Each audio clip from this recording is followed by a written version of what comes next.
This is Tim and Duncan. We are the hosts of the Buns and Thighs podcast. This is a fitness podcast, but we also talk about other stuff. It's about an hour long, and today we have planned the topics of gym etiquette, nutrition, and maybe something controversial at the end, possibly. But before we get started, I also want to throw in pain and what you should do when certain types of pain happens during a workout. And I want to kick it off with Duncan, kind of describing what happened with him. Today? Well, not just today, over the entirety of, let's put it this way, your shoulder. Like, how did it start developing? Like, you don't even know, like all that stuff. Oh, okay. Sorry, I'm like seeing my own image, and I'm like, dang, I got chest hair. I should wear the open shirt more often. No. Okay. Well, fine. I'll just do it at the clubs and stuff. Sorry, being a little goofy. But the main thing, yeah, good topic, because this one really tripped me up. So to kind of explain to the viewers, what had happened was I was starting to have some mild pain in my shoulders, and I guess again, you can help me with some of the more medical anatomical terminology, but it's like that bone right in the middle of the shoulder. What's that again? That is your chromion. Chromion. I'm learning things. So the thing was, I felt pain. Actually, it started just on the right side, and it was just radiating from that single point. And the thing that was tripping me up the most was I couldn't pinpoint a singular, like, inciting event for it. I kept thinking, like, I don't know how to put it. Like, if there's pain, I expected there to be a single injury where I noticed, oh, it popped. But instead, it just kind of gradually started to hurt. And then lefty started doing the exact same thing. And after a couple of days, it got to the point where just everything hurt. Well, not everything, but like everything from this point. So let's say it was the chromion. Did I get it right? Chromion. A chromion, yeah. Started there. I don't even know It if I'm started saying that right. Let me look it up while you're doing this. darn right. So it started there, started kind of radiating outwards and then inwards and then all the way up until the neck. And it got to the point where it just always hurt. But then two, random things that I was doing seemed to really irritate it. Like things like I was just having a conversation with someone and I did that exact same thing that I literally just did, where I shrugged my shoulders or did a gesture and I went, oh, hell, oh, not that. Or I saw something, someone said something that made me like recoil a little bit, and even just that little motion made it hurt. So I thought, like, have you ever seen, I know you don't watch movies, but do you ever watch like old TV shows like I Love Lucy?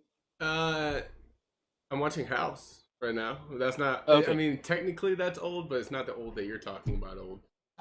So recommendation to you, recommendation to the viewership, go watch I Love Lucy. That thing is hilarious. But there's an episode where she gets sunburned like crazy, and she's also on a runway show wearing a tweed suit.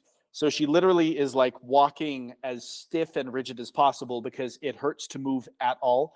That's kind of what I felt like last week. I watch movies, by the way. I just watch really nerdy movies. Like if it has wizards and swords in it, I'm a dude. Like that, I can tell you all about Game of Thrones, Lord of the Rings, Harry Potter, all of that. But classics, not my thing. I'm more of I read the book instead of the movie kind of person, and then I get pissed off with the movie because it's not exactly the same as the book. I know there's editors and directors' artistic value, but that's a whole nother conversation, and it really jives me whenever something like that happens. Like, for example, them just completely passing up the entire Quidditch Cup in the fourth movie of Harry Potter. The fourth movie was the worst, and it was goofy and tonally. That's the last movie I saw, by the way. The Half-Blood Prince skipped a lot of the good like details from the book, but they actually nailed down a lot of good stuff. I think that's right when they started realizing, oh crap, we're getting so far away from the books. How are we going to tie up all the loose ends? So they started to try to move it in that direction. Well, so the thing is, not to get super off topic, but they set the bar with the first movie being like word for word of the book. Mm-hmm. The first movie and the first book, identical twins. Like it was exactly the same, and I was just like, this is why I came to the movies, because I wanted to see what was in the book in like real life, so to speak.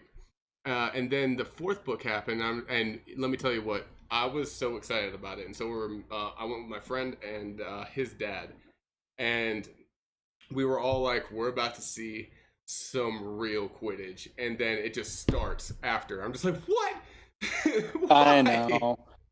So two things before we get back to like, the human body and stuff. That's okay. So good. I'm good then. So, because I do like getting nerdy about this type of stuff also. One thing I try to keep in mind with the Harry Potter franchise is that they started making the movies before all of the books had been written. So, and Yeah. the other thing is, it's really damn hard to adapt a book into a movie, especially something like the Harry Potter series, because the first one was kind of more family friendly, the second one as well. The third one starts taking a turn. And then when the fourth one hits, suddenly we're in like 700-page book territory, and we can't hold the audience captive for 5 hours.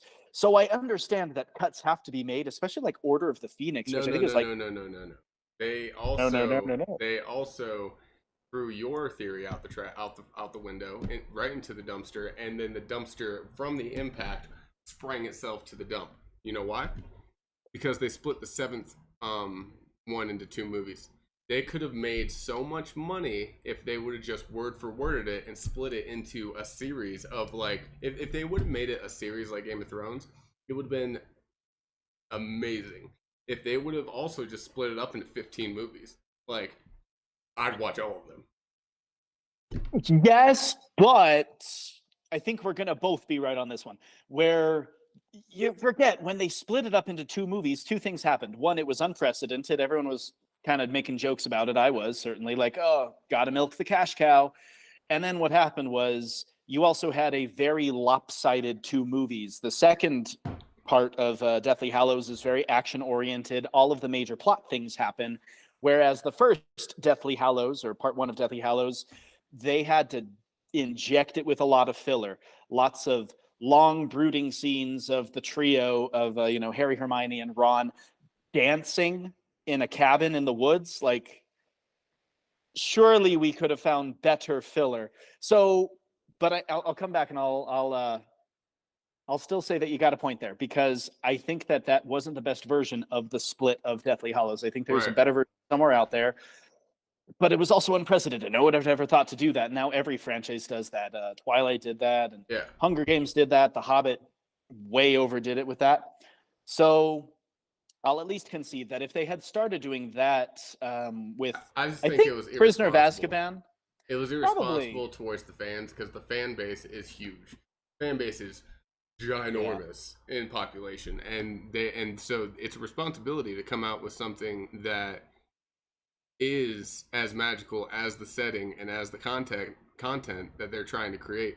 And what they did after the third movie, what they did was basically like, let's make money fast. That's And it. that's what they're still doing with the Yeah. Fantastic Beasts and Where to Find Them I'm not franchise. gonna I lie, I stopped. liked those because I never read the books for those. I It, I liked the is there first books for one. those? No, those Oh, are okay, that's original probably why stories then. by J.K. Rowling. Okay. Um, although funny enough, the whole idea of like the fan base. Actually, I'm going to go two things. First, back in the day, they used to have midnight screenings. I'm sure they kind of still do, but it's not the event that it used to be. Like, I had friends who camped out for over 24 hours so they could be the first person in line to see Harry Potter. I can't remember which one it was. I went to the premieres for Half Blood Prince and the two Deathly Hallows, sneaked in pizzas. It was awesome. It was like the best thing ever. And Somebody by that brought in point, a pregnancy keg. I don't know about that, probably. But I remember, because this is actually before I read the books. I didn't read the books until after I'd seen all the movies, and then I understood kind of the issues people had with the movies. But I remember in what I don't want, if there's any viewers out there who haven't read or seen the books, or seen, what I mean, read the books or seen the movies, there's a character death in Deathly Hallows Part 1. A little guy. You know what I'm saying? I don't know. It's been a while. Okay, fine. Spoilers. People have been warned. Dobby. Oh yeah, Debbie dies. Yeah. So the thing is, I remember people, it was the most ridiculous thing. People in the theater were sobbing, like embarrassing, ugly cry. Like ugly Oh cry. God. Yeah. And I remember thinking, what's wrong with y'all? I mean, Oh, Dobby, I haven't seen Dobby in like 4 movies, and let me he's tell kind of you. annoying. Let me tell But you in the what. book, he's different. Side note on like House, like I'm watching House right now because I haven't seen it since I was 13, and I never watched all of it, and I want to. I saw a majority of it, but I never watched all of it. And let me tell you what, back then, like when they were filming, there was some ugly, ugly criers on TV. Like all they do is like, it looks like there's paper clips pulling their face sideways. And they're just like, Well, I don't know. Good for them, because I get tired of seeing the sexy cry. You know, like no one actually cries like this, but they usually do the thing where the eyebrows kind of furl. Is that the word? And the lip quivers, furrow, and one little tear comes down. Burrow. furrow, What is it? furrow, Furrow. Yeah. So furrow the is the nose. eyebrows, Yeah. the eyebrows crinkle. The eyebrows crinkle, and they kind of, and one little tear comes out. I'm like, no one cries like that. Yeah. Like That's a I'm holding back tears because my dog died, but I'm in public. That's that cry. no, that's I'm an attractive actor and I don't want to look ugly on camera. Yeah, Cry. that too. Anyways, back on topic. So my Thank you shoulders. for following whoever just followed. Let me. We just got a follower. There he is.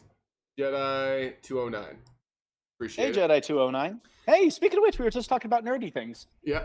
Not quite the right franchise though. Speaking of Although which, John Williams did the music for both. I do want to go back on topic. Shoulders. Shoulders. Sorry, that was a large rabbit hole. But we're back. Duncan, tell me what happened with your shoulders, and tell the audience at the end where they're at now and why. Okay, so recap from before. My shoulders started to hurt at the chromium. Chromium? Did I get that right again? Acromion. Acromion. Got it.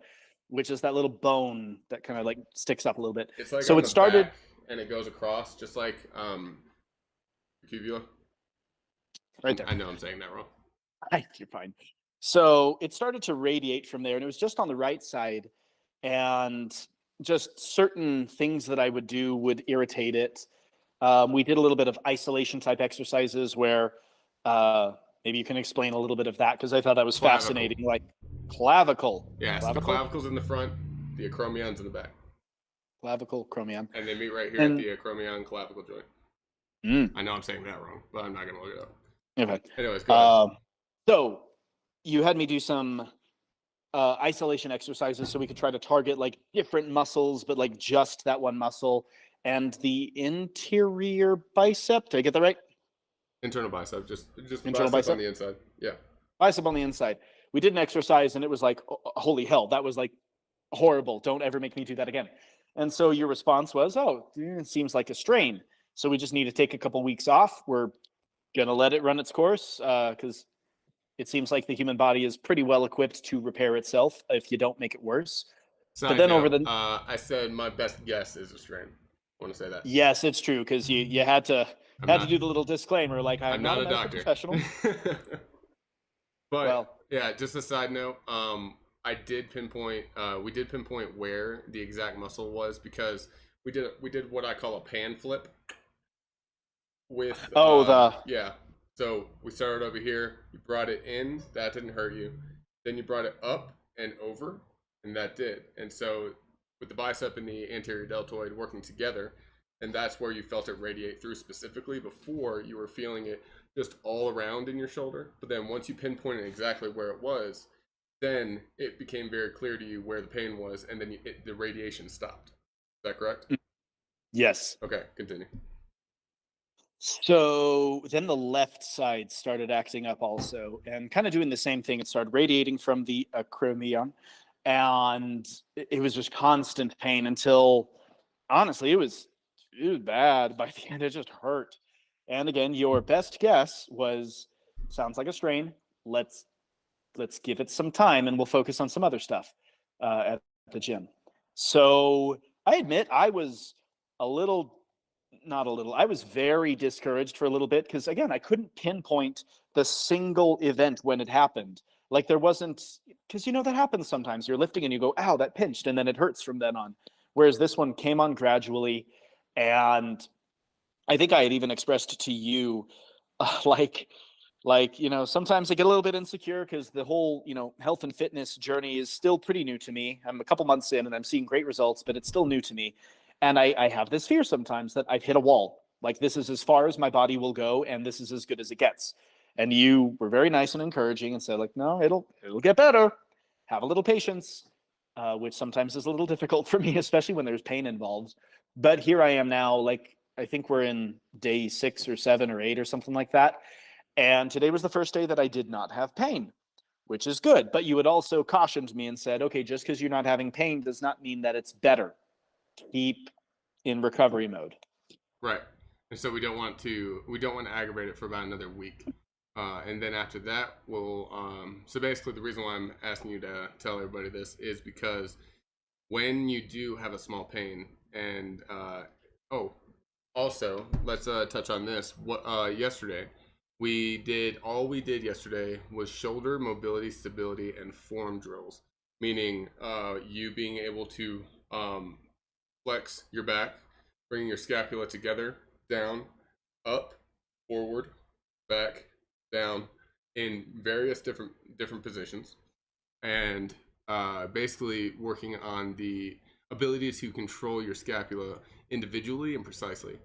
I believe that where it came from, and this is just my educated guess, I'm not a doctor, but from where it came from, it's from you pressing, and after even me repeating to, hey, make sure your shoulders are back, your chest is up, and you are flexing, your back is in deadlift mode, and your scapula is contracted together and down while you're doing a bench press.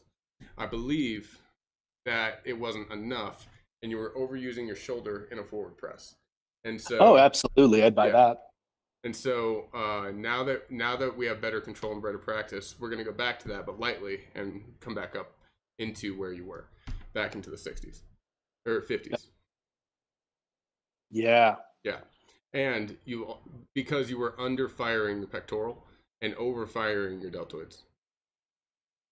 Remind me, which is the deltoid? So the deltoid is the Brother? front. So the anterior deltoid is the front shoulder muscle. The deltoid major is the one on the side right here, and then the posterior deltoid is in the back. And its jobs are a lot of front motions, up motions, and back motions, and up, and twisting, rotation. Okay. And so Got it. when you're pressing, but your shoulders are already forward, that means your pectorals are already contracted, and so you're pressing with mostly your tricep and your shoulder, and the pectoral isn't shut off, but it's not being connected to the lift, and so it's not getting that signal of muscle building. It's actually getting an isometric signal saying, "Stay." I need to be able to be right here, and that also promotes forward shoulder because it gets super strong in this position right here instead of back. Does that make sense?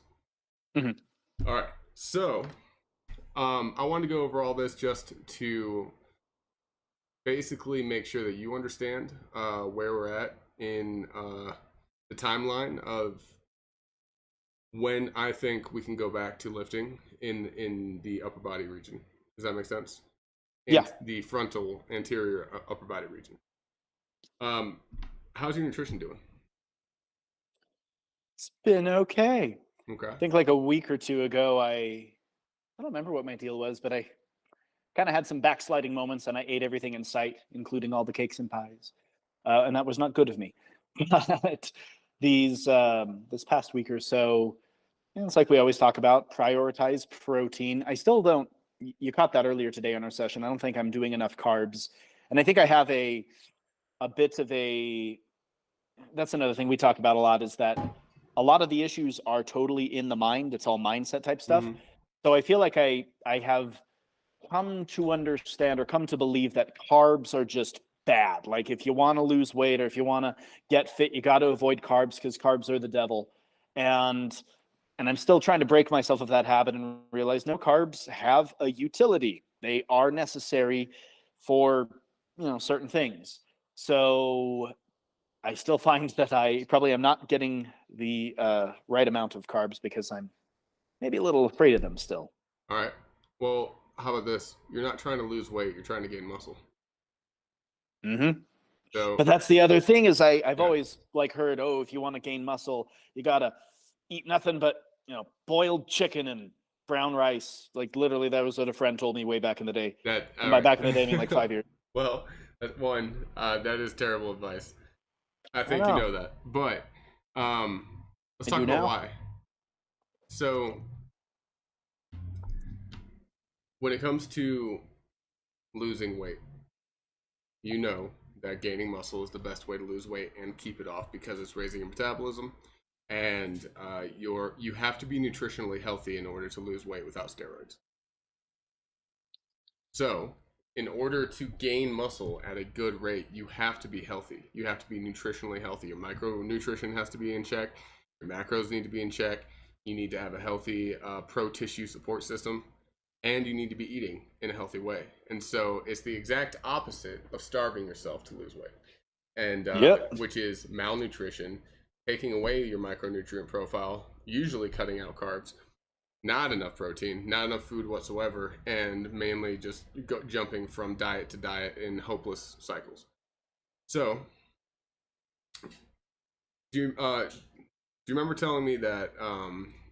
Yes, you pay me. I'm your personal trainer, Yep. and you're like slapping yourself in the face because you're like, um, why am I caving and eating cake when I'm paying this money. I'm making this progress. I'm lifting heavy weight. The stuff we did today, would you do that for fun? Oh hell no, that hurt. By the way, side note, What was hell? we did German volume training. We attempted it for the second time, and we're not doing it all the way. German volume training is like a 10 by 10 regimen with 30-second rests in between each one. So you need to start at a very light weight. We're we were doing strength in the very beginning, and so we did a modified version of German volume training, 10 sets of 7 with 2-minute rests, and so we did a moderate amount of weight, and Yeah, that still sucked. the first 4 were okay. The last 3, I could tell he was getting tired, and I stopped it at 7, so 70 reps, and it was great. Honestly, it was new, and so that's why I think that you had that reaction to it where you're like, this blows, but To be um, fair, I thought, well, and you can be the one to correct me on this one, but I thought I did okay. Like I I was a thought you little did bit okay worried, too. especially because the amount of weight. I mean, again, for the viewer, if you would have looked back 2 months ago, 3 months ago, for whatever month we were on Right. now, um, like I was terrified to squat any amount. I was actually the way that I found or got into personal training was that I had had a back injury back in August, and it was the gift that kept on giving. Like I couldn't sit, I couldn't stand, I couldn't lift, I couldn't do anything, and I ended up doing physical therapy.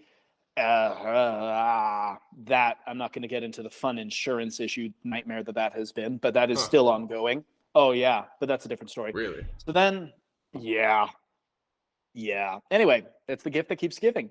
So then I got into personal training, and I remember the very first session we were like doing squats, and I was like, no, I can't. Squats are what hurt me the first time in August, and I don't want to do squats. And so you kind of had to, you helped, you built me up. We were doing goblet squats, holding them there. And I was doing like 35, and I was petrified to do 35. And now, and I know that the Smith machine is a little bit different because obviously it like takes care of the stability aspect of it. But to have like two 45s on each side used to be kind of a big deal for me, like a really big deal. You were Like I didn't scared think to I do could. that because you said Oh heck yeah. that's what hurt your back last time. Uh-huh. So for me to be like, okay, whoop, going down and doing 10 sets of, or I guess I made it like 5 sets of 10 before I started tuckering out. But to be able to do that, I thought I was doing a lot better than I thought I was going to do. So I was happy about that until Yeah. about the fifth set, in which case I started dying. Well, all right. Let's talk about something else. What is your opinion of how people act in that gym? Let's start with some positives. Okay. There's that Don't guy. say the gym name, I by the way, just for Oh, licensing and all that. the gym. The It's gym. the only gym. It's that one, that gym. So anyway, there's this guy, and he always has really brightly colored shoes, and I that's how I recognize him because somehow I can never seem to recognize his face, but I always recognize the shoes. And there was a day, I don't remember what we were doing. I think it was mobility work, and it sucked too. And he came over and he like I can't remember what he said, but it was like really nice and encouraging. And I thought like, well, yeah, thank you, man. Like, yeah, I am working hard. Like I feel Yeah, like a Snorlax. that guy helps people. He does. I can tell. Yeah, damn right. So Like then passively. like yesterday or a couple like last week, he also gave me some kind of like kudos, some accolades, and that was really nice. Yesterday, when we were doing like the mobility work with the shoulders or like with the preps, anyway, I looked over and like there he is in the corner, like doing that number to me, and I thought, this is a good guy, because the thing is, kind of in my opinion, I think like some people they know fitness. You're definitely one of them, Tim. I think other people have a decent enough framework for fitness. Maybe they could refine it. I mean, you always say that, where you're like, that guy's form's not the best, or that guy's form's actually pretty good. But I feel like when people go to the gym, it's because we are trying to do something better for ourselves. And therefore, that's something to be applauded. Maybe people don't know the right way to go about it and they should get help, and that's great. But if you're at the Yeah. gym, you're doing something for yourself, which is a net positive. So when you have encouraging people like, I still don't know his name. Next time I see him, I'm totally going to just go and chat him up. But when you have people like that, that's just great, because it can be a little scary, especially for someone like me. I was a tubby McTubberson, and you can see I still got a little bit of the jiggles and stuff that I'm getting rid of. But going to the gym was super intimidating to me because I saw all of these buff, beefy guys with string tanks and mesh shirts and stuff, and I'm like, oh, I don't look like that. So I would dress in like intentionally baggy clothes, and no joke, I would go to the gym before work, and I would tell Yeah. people that I went to the gym before work because it was more convenient that way. But the truth is, I went there because No one's there. it was less busy, Yeah. and I didn't want to be embarrassed by doing something stupid. And I also stayed almost exclusively on the machines because it's hard to look dumb on a machine when everything is like strapped into place for you already. Right. Um, A lot of people so I think, think that. yeah, Sorry to cut you off. Hey, no, go for it. I'm talking too much. no, you're fine. No such thing on a podcast. Uh, a lot of people think that that the gyms are uh, full of a bunch of meatheads who are dumb and aggressive, and that's the general, and also like macho. You know what I mean? Like aggressively macho, like always like putting everybody down that's smaller than them, or it's about giant contest and all in like a what's it called Mm-hmm. toxic atmosphere, when honestly it is the exact opposite. The biggest dudes in a gym, or the most fit people, like a fit woman as well, um the ones that are obviously they obviously know what they're doing. They have a calmness about them and an approachableness about them, internally, maybe not on the outside, because I mean, even me, I have resting Boo boo dude. face. Yeah, I have resting douche face, and I get told that I look intimidating sometimes, and I'm just like, I'm a That's nice okay. guy, I promise. And like the biggest people in that gym are normally, there are some external cases, but normally the nicest people you've ever met, and they want to help people, because they, Mm-hmm. let me tell you what, they see somebody that's like, there was a few during our training session today. There was a few people that were severely overweight, obese, morbidly Oh, obese. never mind. I thought you were going a different direction. I wouldn't have nodded with a smile if I knew that's the direction you were going. Well, Keep going. there was about 3 people in that gym that were morbidly obese, and they were getting it. They were going after it, Yeah. and I was like, heck yeah, guys, come on, Yeah. like they're trying. And the thing is, they weren't on a treadmill doing it. They no, they were squatting, they were lifting weights, and Mm-hmm.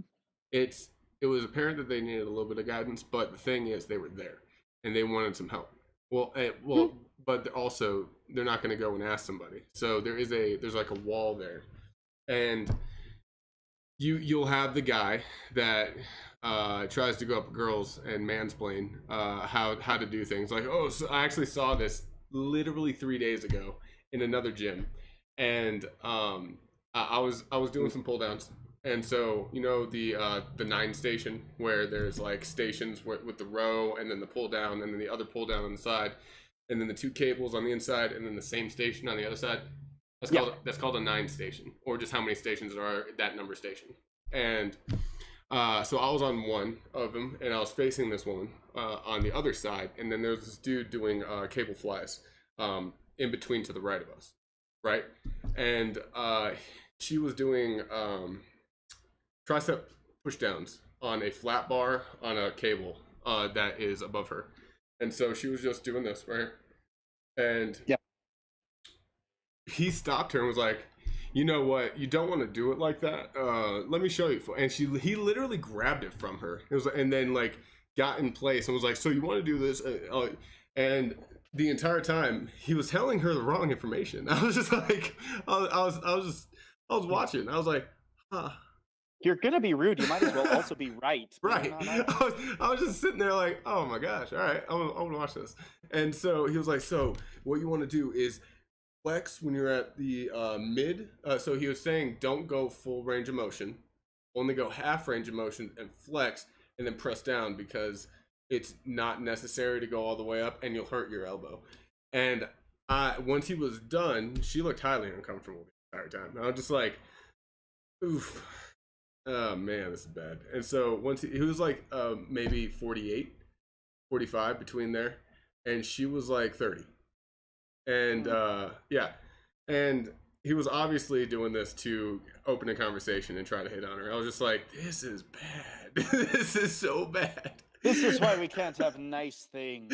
Yeah, and so he got done because he obviously like picked up the uncomfortableness, and then after that, I was like twice his size, and I was in a muscle shirt, and I was just doing my pull downs, and I was like, he was done, and I was like, by the way, and they both looked at me. I was like, I disagree with everything he said. I'm not trying to start anything. I just don't agree with you.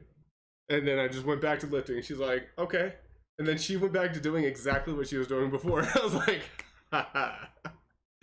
So there is a lot of things that are cringy in a gym, and but there's also a lot of things that are common belief that are false.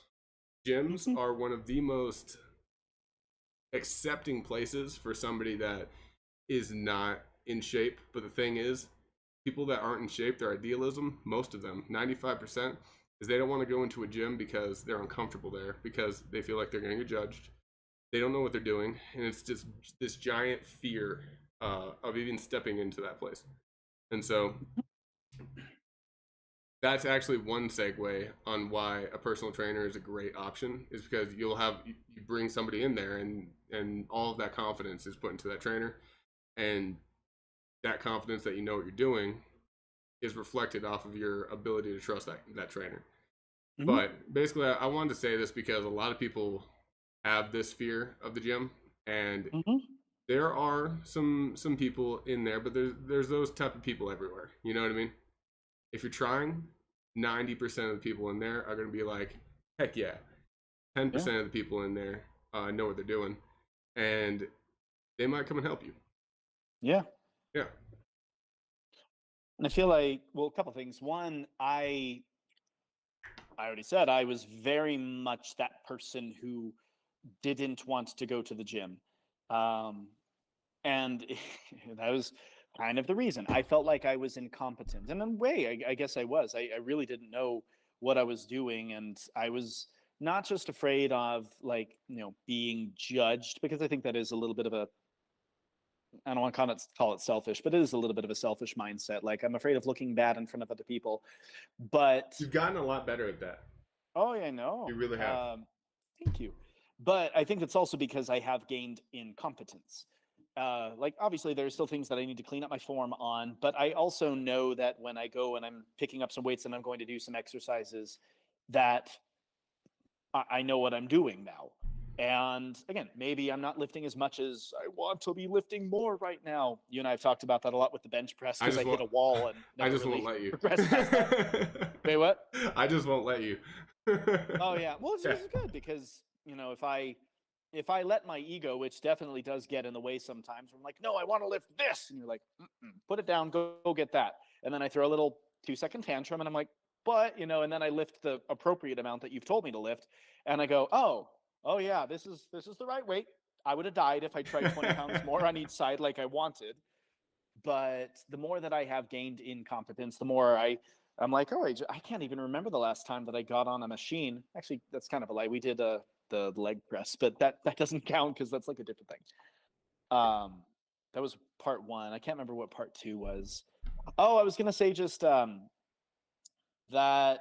I think that I don't know what you would call that like division of the human population applies to every industry. Like, sometimes you go to a restaurant, you have the best service ever. Most of the times you got pretty good service. Every once in a while you get great service. Every once in a while you get a really crap waiter who doesn't want to be there. And you're like, I don't want you to be here either because you're making my evening bad. But you don't ever say to yourself, I'm never going to a restaurant again. All restaurants are evil. But you tend to do that with places like the gym, where it's like most people just kind of Yeah. pass you by. They don't really make an impression. Sometimes you get like the really nice guy who's giving me the thumbs up. And then every once in a while, you get greasy McDouchebag who is like making untoward glances or stuff like that. But then, unfortunately, what do? We don't say that guy's a douche. We go, the gym sucks. People there are horrible. No, it's just like we always talk about. It's all in the mind. Right. And I mean, like we've experienced, there are some people who think highly of themselves and are fit, and you can tell that there is an insecurity there, and Oh, heck yeah. yeah, and honestly, being quick to judge even on that, if you're in a position like I am, where I do know what I'm doing, uh, in what I practice, um, it's easy to judge immediately, but then you realize, hey, you know what? That person probably that person used to be at a certain point, and now Mm-hmm. he's here, and he's proud about it. He just is still mindset in the point that he was, and so, and you never know. You may be misinterpreting it as well. So there's a lot of things. I think that's a really good point to make is that um, we're going to go into psychology. When I was born, no. When I went to high school, I went to a school that had a very prominent basketball program. And like basketball was the only thing for that school. Hmm. Academics, who cares about that? The basketball gym needs a new floor. So we're going to still use the same textbook since the 1980s, but the Why would basketball I gym ever need or math? The teacher right? says, well, you're never going to just carry a calculator around wherever you go. Oh my gosh, that one's a fun one.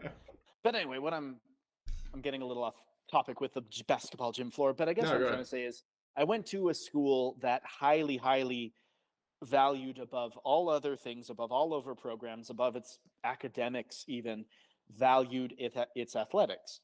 And I understand we won state every year in whatever division we were in. And so that was what got the money coming into the school. So that's where the focus went. But that also meant that people like me who were heavier set and nerdy, and I was into art and music, and not even like rock music, I was into classical music, so I was extra frilly. Um, People like me, I'll put it this way: the very extra meathead, jockish, bullyish type were extremely empowered, and I had a really tough time in high school walking through those halls as a pudgy, frilly art person. Hmm. And so I recognize that even now I sometimes have this really judgmental mindset when I see people wearing the string tanks. I've already alluded to that, where I automatically am like, asshole. But that's a good reminder for me also to realize that I don't know where this person is in their journey. Maybe they were a little heavier set. Maybe Right. them right now looking in the mirror isn't necessarily a form of arrogance. Maybe it is a form of appropriate pride because they're looking and going, "Damn, I did it." Right. I But can tell you from experience. I used to be 281 pounds, and life was not fun. But we were both there where we were severely overweight. You're receding a lot, and I've been in my place I think for about 3 years now, where I would say that not to be frank on podcast, but I would say that you're about halfway there from when you started to being where you want to be. You Half? That's awesome. have I thought I was like no, an eighth. and I Like would. it'll be 2 more years before I get there. Oh, I'm an Well, eighth. do you remember what I said that there is no backtracking? There's no sliding back because progress is only determined by knowledge, and your understanding of things, I would say, is halfway there. Okay. Because you reach the point where the fat scale is going down, the muscle scale is going up. That's half the battle, just getting there. And so you've been there for a minute now. And so now the next point is for you to get to the point where you really dial it in. And so right now you're at a loose point of that. Fat scale's going down, muscle scale's going up. But it's slow, and then every now and then fat scale goes back up a little bit, but it's still going down. It's like a really moody stock chart for this economy. But Good analogy. yeah, but for you to really get refined, you'd have to really dial it in, and it takes a little bit more experimentation because nutrition and diet is individual, and I kind of want to talk about that for a second. So right now, what we're doing is right on point. We are. I know that you have a race against the clock right now with your goal of summer body by July for your vacation. And but what we're doing right now is perfect. That honestly did not change anything. What did change is that you let me control 4 days of the week of your exercise program, and that makes sure that you exercise 4 days a week.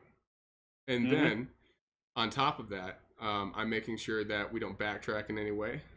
We don't slack off. We don't forget to work out for a week. Like if we were to only meet once a week and then I gave you 3 more days of homework, I don't have to worry about you not doing that. Does that make sense?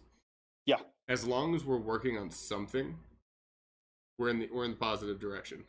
And by something, I mean your understanding of mobility, your understanding of your own body compared to lifting heavy, what's the repercussions, how much is too much, all that. It's all about knowledge, not knowledge about general lifting. It's knowledge about how you react to these different things. And the better understanding you have of that, the faster and more accurate you can manipulate your own body. So that's why I say you're halfway there. Let me put it this way. If I were to jump into your body, I could slim down in 1 month. Cool. It takes the knowledge base.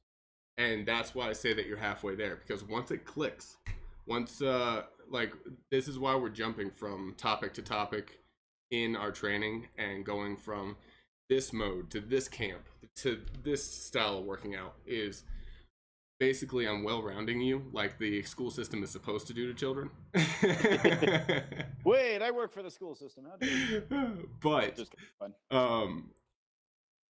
also we're learning how different styles and different systems and different signals affect your body. And we've already found 2 that majorly affect your body. We just started German volume training, and so we're going to see how this one does. Okay? And so all of these things are going to help you get to basically when I said that nothing changed whenever you told me that you want a certain weight or a certain thing by July, nothing actually changed except for the accountability factor. Because you can't rush it, but if you aren't accountable and you don't show up, consistency is a killer. Inconsistency is a killer when it comes to progress. That's one thing. I have yet to miss a session. I mean, sometimes we've had to reschedule and stuff. Well, I will say this though: the last 2 weeks before your vacation, we're gonna take a cardio sidebar. Almost zero lifting, not quite almost, or not quite all zero, or no zero lifting, but almost zero lifting. We are gonna have 1 day a week of heavy full body lifting, and then the rest is gonna be cardio with a lower calorie deficit for the very last 2 weeks. High water, a gallon a day, and then the 2 days before your your vacation, we're going to do something with salt and water and carbs. But Okay. other than that, because of the timeline that you're on, just because you're on this timeline, you would expect like, okay, we're gonna do high intensity all the. No, that's not true. It's just the seriousness and the accountability. That's what needs to be dialed in. Otherwise, we just keep doing as we're doing. As long as you're lifting and being careful with it and being non-injury, and so that shoulder thing did set us back, but it was also a learning point as well, and it also got you more serious about shoulder mobility and shoulder control. So it was Yes. actually a step up, if you want to look at it that way. So And I do. that's my take Uh, on how we where we're at right now. I would like to hear from you.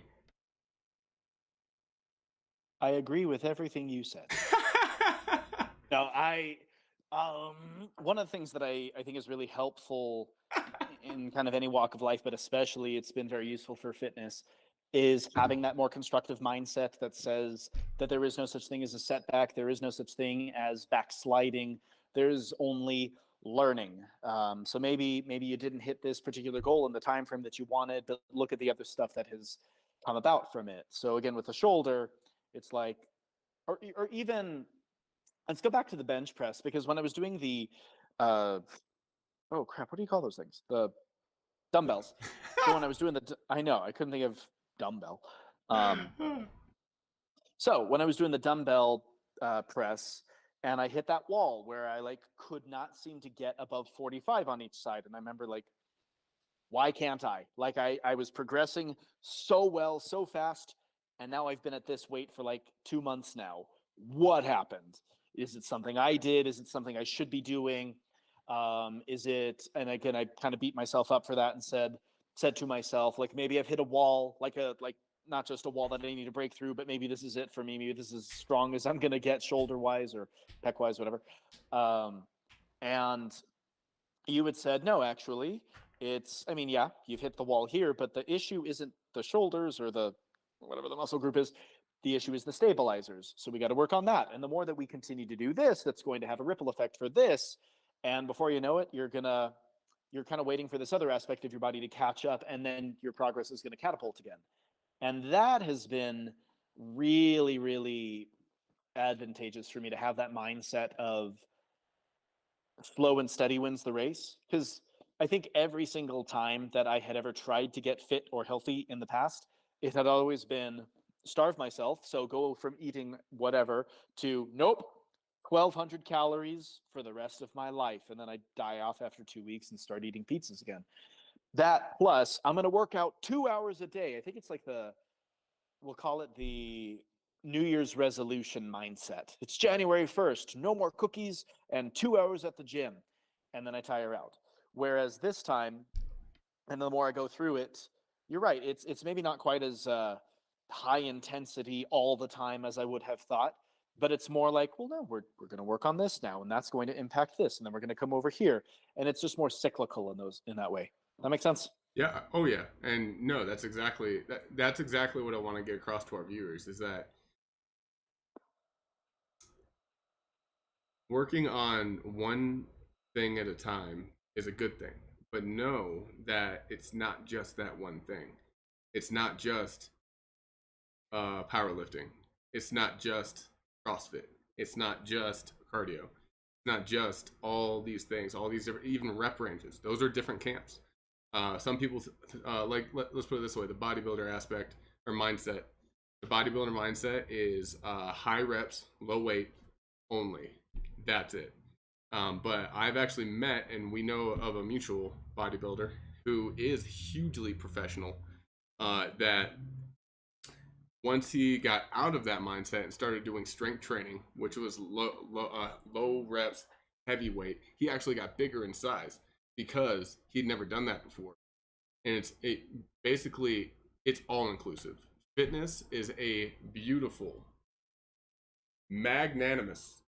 Is it? No, that's not the right word. Huge and intricate. Trying to think of a word for that. But magnanimous means that you forgive your enemies. Anyways, Does uh, it? I believe so. Yeah. Um, So it's just a huge and intricate, beautiful field of science. And what has bastardized so much of it is marketing. Every TikTok. TikTok is a big part of it too.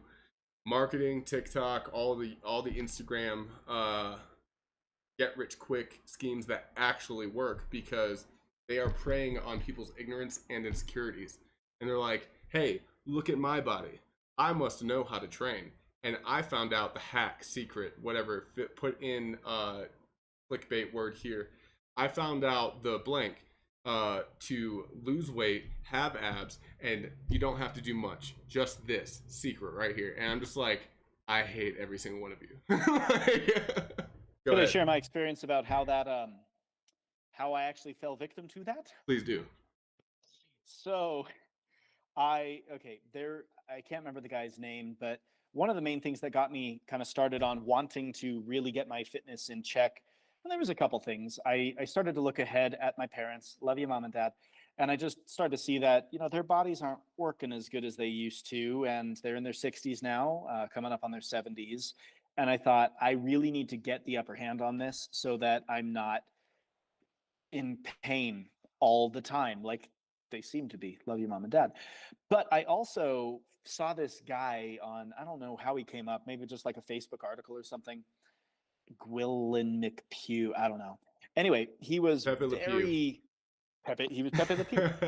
No, Pepe Le Pew was canceled and never mind, not going to go there. But anyway, uh, he actually is though. You should look that up uh, because he like always is chasing after the women's and stuff. I feel like even the Google search is feeding into this, supporting all that. Anyways, go ahead. Anyway, so I found out about this guy who used to be extremely heavy set, and now he's a model. I don't know like what company or what brand or whatever he models for, but like you should see this guy. You're like, you're hot. How did you go from whale to, sorry, that was rude, but whale to what you are now? And that's when I thought, you know what? I've been selling myself short. I've been trying to make like little gains and, oh, that was good enough. And I'm not going to make it any more than that. There we go again with that mindset of this is as good as it gets. So suddenly that kind of took the lid off of my thinking. And I thought, you know, I'm going to go for it. I'm going to be hot someday. Like I'm going to be trim and svelte and ripped or whatever, all of that. So I didn't have an Instagram until then. I got on Instagram and I started following all of these fitness type people because that's how they get you. And one of them, not the guy that I was talking about before, but a different one, and I'm not going to name names because I don't know if that would be appropriate, but Nah, I can't even, don't give them free advertising. I wouldn't dare. But I found him because obviously when you're on Instagram and you like this profile or you follow this profile, it's like people you may also like to follow. And you look at that and it's like, that guy's abs are just rigid enough. Yes, I will follow that too. And I kept kind of going down that road. And now I scroll through my Instagram and all of it is just these things of people like lifting, plus the captions and all of the, if you want to lose weight, do this, don't do that. All very bite-sized, B-Y-T-E, not bite. But anyway, bite size of information. And I guess I got a message from this guy, like a bot. I don't really know how those work, but I'm assuming it was a bot. You told me it was probably a bot. And he reached out and said, like, hey, like, what are your fitness goals? I saw that you are, you know, on my profile. I looked at the guy's profile and was like, you have like 25,000. How in the world did you land on me? A bot. But I was stupid. And so I messaged back and was like, well, yeah, actually, I am interested. And so the real guy, messaged back and said, let's set up a call. So we set up a call, got on the phone with him, um, talked for maybe like an hour or something like that. And I was like this close to buying his program and signing on with just this underwear model who's probably always looked a little bit like that. And now he's trying to pickpocket me. Well, you never know. He could have been trained. Continue. I have a side note for this. Good. Keep me fair and balanced. But essentially, I was very close to that. But I decided to reach out to a friend of mine back in Albuquerque, where I am from, who is also a personal trainer. And I said, you know, like, I'd like your advice on this. And his advice was like, Duncan, don't just go with the first guy who messaged you on Instagram. What you thinking, man? Except Gabe is awesome and generous, so he didn't talk to me like that. He's awesome. But he was the one who said, well, if you're actually serious about getting a personal trainer, like you should look into it. And then I started researching, and that's how I landed on you. But it Nice. all started with me messaging back the bot, being like, yes, I want to be sexy like you. So what was your fair and balanced Well, thing? honestly, that's not too far off on how literally millions of people waste their money and their time and their attention. I have a client right now that sends me at least two TikToks a week and literally asks me, "Hey, is this a good exercise?" I'm like, stop it. It's like, guys, like, stop all this. Just focus on I have given you what I believe is the most appropriate amount of information for you to worry about right now at your level. I do this every single day that we meet, and you trying to go outside of that field, which I do applaud the curiosity, but it also opens up things that honestly you're not ready for yet. Like, Mm-hmm. for example, this that sounds condescending unless I say this, Duncan. Um, you know how to fluctuate your water retention through electrolytes and carbohydrate overloading and then receding. No, I Okay, don't think so. that's a Yeah. bodybuilder tactic 101 that at the 2 weeks before their show, they start overloading on water and messing with their salt, sodium, and some also focus on other electrolytes as well. And then they people that are too drastic, they took away water entirely. Really, you should just cut it in half, and then also fluctuate the salt, and that will actually flush your entire system. And then you should also another trick. This is actually one that one of the top in the world has used. Right before the show, he gets wasted on half a bottle of Jack and deep dish pizza, a whole deep dish pizza, because Huh.